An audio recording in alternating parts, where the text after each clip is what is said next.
Movie के start में हम कार्स के एक बहुत बड़े स्क्रैप यार्ड को देखते हैं, जहां हम एक आदमी जो कि गोस्ट हंटर होता है उसे देखते हैं और उसका नाम साइरस था। साइरस वहां पर एक खास मकसद के लिए आया था। असल में वो उस जगह पर अपनी पूरी टीम के साथ एक गोस्ट को ढूंढने आया था। साइरस ये सब कुछ अकेला नहीं किया करता था, बल्कि अपने असिस्टेंट जिसका नाम डेनिस होता है उसकी हेल्प से ये सब कुछ किया करता था, क्योंकि डेनिस सुपर नेचुरल और पैरानॉर्मल चीजों को फील कर सकता था और उसमें ये खूबी थी कि वो किसी को भी टच करके उसके बारे में सब कुछ बता सकता था, यानी वो किसी की भी मेंटल कंडीशन को अंडरस्टैंड कर सकता था। इसके अलावा उसमें ये खूबी भी थी कि वो भूतों की प्रेजेंस को फील कर सकता था। अब से पहले वो लोग मिलकर 11 भूतों को पकड़ चुके थे और आज उनका टारगेट था 12वें भूत को पकड़ना। जिस भूत को आज वो पकड़ने वाले थे उसका नाम जगरनॉट था, जो कि सबसे ज्यादा पावरफुल भूत समझा जाता था। वहीं हम दो लोगों को देखते हैं जो साइरस के भूतों को पकड़ने वाले काम को पसंद नहीं करते थे और वो उसे ऐसा करने से मना करते हैं, लेकिन साइरस उनकी एक नहीं सुनता और अपने मिशन के लिए आगे बढ़ता है। उन लोगों ने जो भी कहा होता है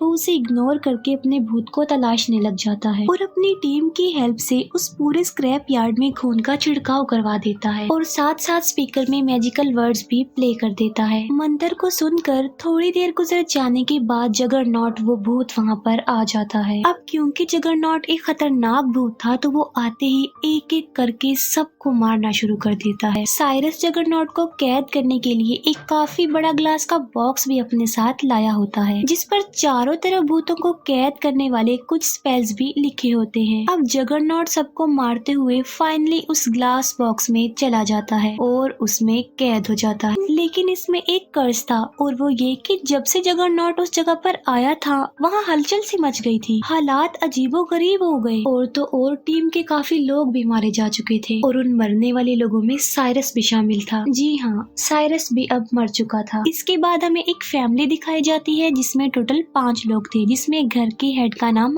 आर्थर था। घर में आर्थर का एक बेटा, एक बेटी और उन बच्चों की केयर टेकर थी। आर्थर की वाइफ वहाँ पर नहीं थी क्योंकि उसकी वाइफ आग लगने की वजह से जलकर मर चुकी थी और उनकी फाइनेंशियली कंडीशन भी काफी ज्यादा बुरी थी, जिसकी वजह से आर्थर का घर के सिस्टम को लेकर चलना भी मुश्किल हो रहा था और जाहिर है इन हालात में सरवाइव करना काफी डिफिकल्ट था। और इन्हीं हालात में एक दिन साइरस का लॉयर उन लोगों के घर पर आता है। यहाँ पर हमें ये बात पता चलती है कि साइरस आर्थर के अंकल थे। वो लॉयर आर्थर से कहता है कि साइरस की डेथ हो गई है और इसी वजह से अब उसकी सारी प्रॉपर्टी और उसके पैलेस के मालिक तुम लोग हो। लेकिन आर्थर हैरान था ये सोचकर कि उसके अंकल से ना तो उसका कोई कांटेक्ट था और ना ही वो अपने अंकल से काफी अरसे से मिला, तो इसीलिए उसके अंकल ने उसे ही क्यों चुना अपनी प्रॉपर्टी के वारिस के लिए। लेकिन अब इन मुश्किल हालात में सरवाइव करने से बेहतर वो लोग उस पैलेस में जाने को प्रेफर करते हैं, क्योंकि सरवाइव करने के लिए इसके अलावा उन लोगों के पास और कोई ऑप्शन भी तो नहीं था। आर्थर और उसकी फैमिली लॉयर के साथ उस पैलेस को एक्सप्लोर करने जाते हैं। पैलेस पहुंचकर ये लोग देखते हैं कि वो सारा पैलेस ग्लास का बना हुआ है और वॉल्स पर कुछ पॉइंट्स भी मेंशन किए गए थे। इस पैलेस के बाहर ये लोग साइरस के असिस्टेंट यानी डेनिस से भी मिलते हैं, जो घर के अंदर घुसने के लिए उन लोगों से झूठ बोल देता है कि मैं तो एक इलेक्ट्रिशियन हूँ। घर में जाने के बाद वो पूरी फैमिली घर को एक्सप्लोर करती है, जबकि डेनिस इलेक्ट्रिसिटी चेक करने के बहाने चुपके से बेसमेंट में चला जाता है। बेसमेंट में आकर डेनिस को पता चलता है कि उन लोगों ने मिलकर जिन 12 भूतों को पकड़ा था उन भूतों को यहाँ कैद करके रखा गया है। असल में डेनिस ने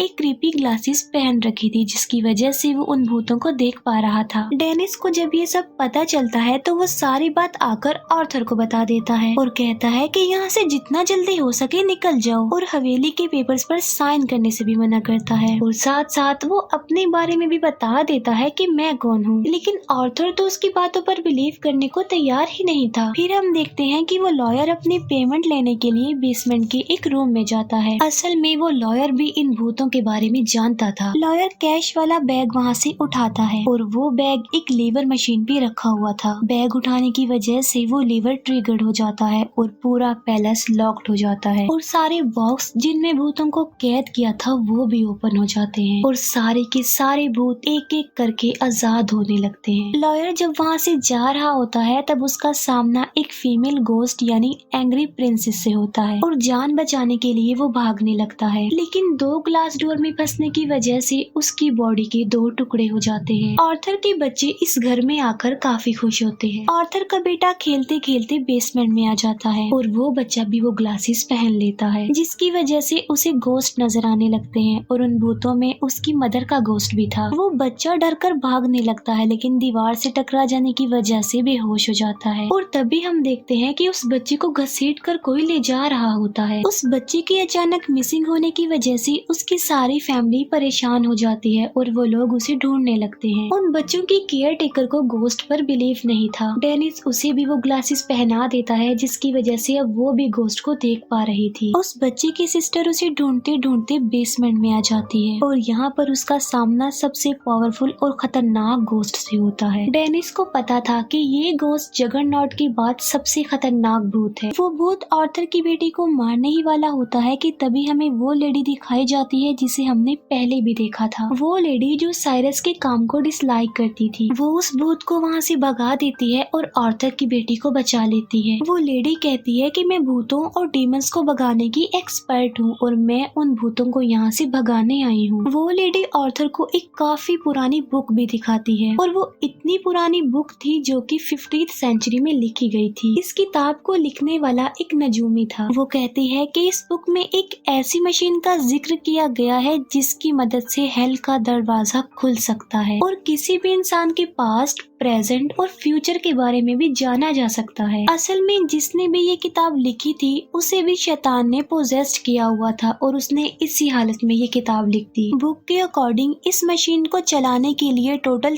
13 भूतों की पावर की जरूरत है और ये बुक साइरस को मिली थी। और यहाँ पर ये राज खुलता है कि वो मशीन कोई और नहीं बल्कि साइरस का ये घर था और साइरस इन भूतों को इसीलिए पकड़ रहा था ताकि इनकी पावर से वो हेल का दरवाजा खोल सके। अब जाहिर सी बात है 13 भूतों की पावर उन्हें चाहिए थी तो 12 तो उनके पास हो गए थे, अब सिर्फ उन्हें एक भूत चाहिए था। ये बातें सुनकर आर्थर को बिल्कुल भी बिलीफ नहीं आ रहा था। इस कन्वर्सेशन के दौरान आर्थर को रियलाइज होता है कि अब उसकी बेटी भी गायब हो चुकी है। वो सारे भूत इन पर अटैक कर रहे थे और इसीलिए जान बचाने के लिए वो एक लाइब्रेरी में आ जाते हैं क्योंकि उस घर की लाइब्रेरी ही एक सेफ प्लेस थी क्योंकि वहाँ पर मैजिकल स्पेल्स थे। वो लेडी आर्थर को बताती है कि तुम्हारी वाइफ का गोस्ट भी इसी घर में है जो कि भूतों में से चौथे नंबर पर है। वो लेडी आर्थर को कहती है कि इस मशीन को एक्टिवेट करने के लिए 13 भूत चाहिए और अगर आर्थर खुद को सेक्रीफाइस करके 13वां भूत बन जाता है तो उसके बच्चे बच जाएंगे और सारे भूत आजाद हो जाएंगे क्योंकि 13वां गोस्ट जिसने भी बनना था उसकी शर्त ये थी कि वो सेक्रीफाइस करने वाला हो और उसके अंदर एक प्योर लव हो। और इसी वजह से कुछ भी हो जाता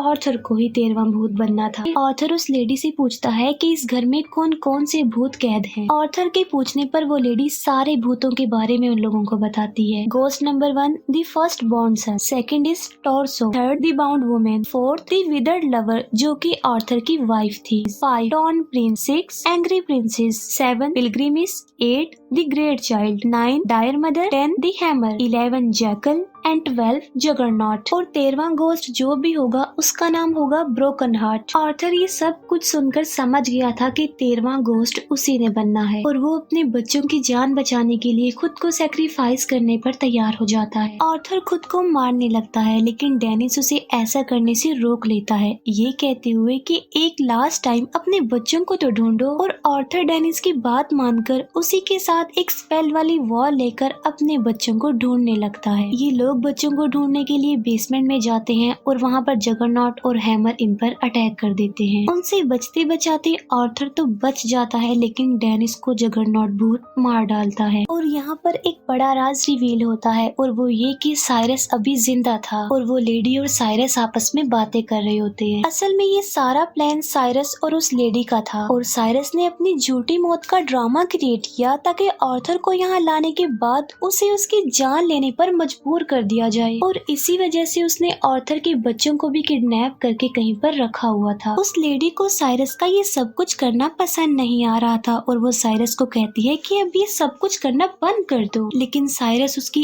एक भी सुने बगैर उसे जान से मार डालता है। अब क्योंकि उस लेडी के मरने से 13 गोस्ट पूरे हो गए थे तो मशीन चल पड़ती है और साइरस मशीन चलने के बाद सब भूतों को इकट्ठा करता है और ये सारे भूत घूमने वाली एक बड़ी मशीन के सामने आकर खड़े हो जाते जाते हैं और मशीन आहिस्ता आहिस्ता चलने लगती है। आर्थर के बच्चों को साइरस ने इस मशीन के सेंटर में रखा हुआ था। आर्थर वहां आकर अपने बच्चों की जान बचाने के लिए अपनी जान की कुर्बानी देने लगता है, लेकिन बिल्कुल ठीक वक्त पर उसकी नजर साइरस पर पड़ जाती है। साइरस को जिंदा देखकर आर्थर को गुस्सा आ जाता है और वो उस पर अटैक कर देता है। दूसरी तरफ बच्चों की केयर टेकर मशीन के कंट्रोल रूम में जाकर कंट्रोल एरिया से छेड़छाड़ करती है, जिसकी वजह से मशीन टूटने लगती है। मशीन टूटने की वजह से सारे भूत एक एक करके आजाद होने लगते हैं। ये सारे भूत मिलकर साइरस पर अटैक कर देते हैं और साइरस को उस घूमती हुई मशीन के बीच में फेंक देते हैं, जिसकी वजह से साइरस कई टुकड़ों में कट जाता है और उसकी मौत हो जाती है। इसी दौरान आर्थर को अपनी वाइफ का घोस्ट भी नजर आता है, जो कहती है कि बच्चों को बचा लो। आर्थर अपने बच्चों तक पहुंच जाता है।